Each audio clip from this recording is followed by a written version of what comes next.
It is so ironic that one of the main Brexit campaign slogans was on the side of the bus, £350 million for the NHS. But one of the most serious problems that we're now having to look at is medicine shortages in the event of Brexit.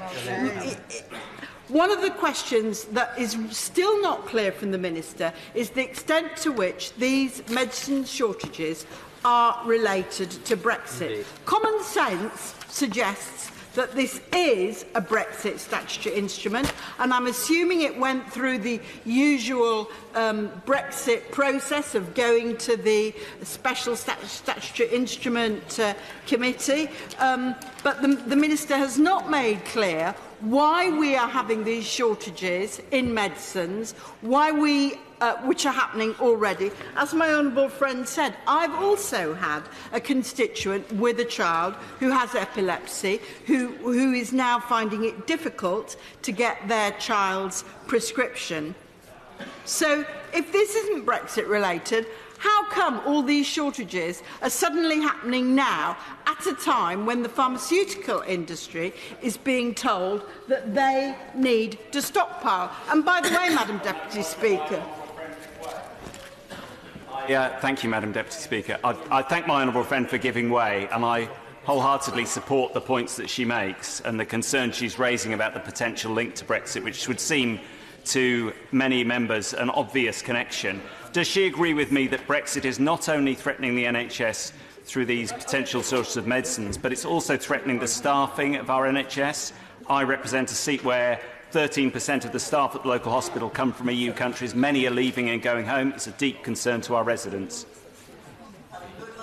Of course, what my honourable friend says about staff shortages and Brexit is absolutely right. What I was going to go on to say was that I have a Glaxo factory in my constituency, and obviously I have discussed this issue with them as well. And they're also extremely underwhelmed by the government's no-deal planning. They're extremely underwhelmed by the fact that they're having to pay for these extra stockpiles at the moment. And all these Brexit costs, which are being put onto the industrialists, mean, of course, there's that much less money for R&D, that much less money for investment and job creation, and all the things that we would all like to see.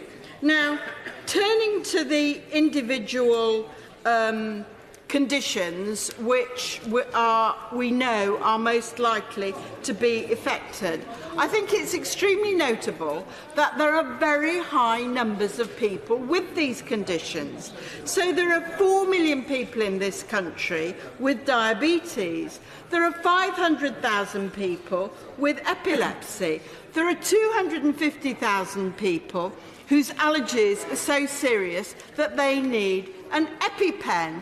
I would have thought, given that we've clearly got 5, 6, perhaps 10 million people whose health is likely to be at risk if there are medicine shortages, that the government would have done not just a full risk and impact assessment, but would have produced for us today, alongside the statutory instrument, the protocols.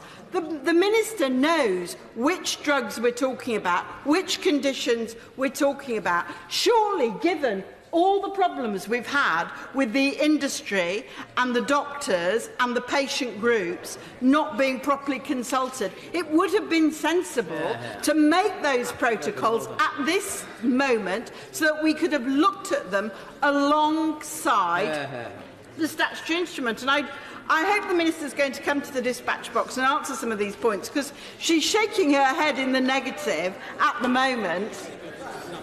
Can I just say to the Honourable Lady, this is a tool to manage serious medicine shortages. I don't expect any medicine shortages, but this tool will exist in the event that they do. So the idea that we can come together with a list, we don't anticipate there will need to be a list. Brexit is now 11 days away.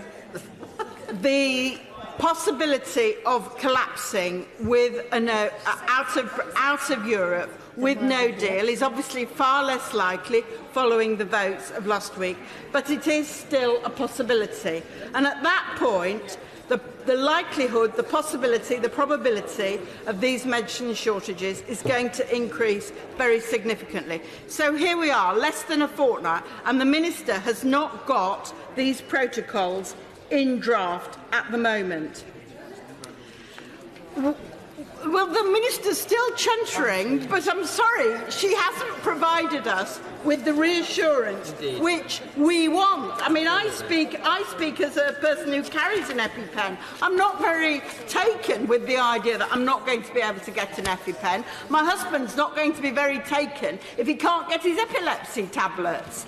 And if the Minister thinks, and Department of Health officials think, this is a way to save money, they couldn't be more wrong. Because when things go wrong, when a person has a fit, when a person has an anaphylactic shock, they're taken into A&E. You might have to be in A&E for 12 hours.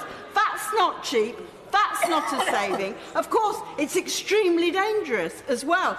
The rate at which people who have epileptic fits are liable to die is 1 in 100. 1 in 100 fits leads to death. This is a much too great risk, which ministers are taking with their fellow citizens' lives. Yeah.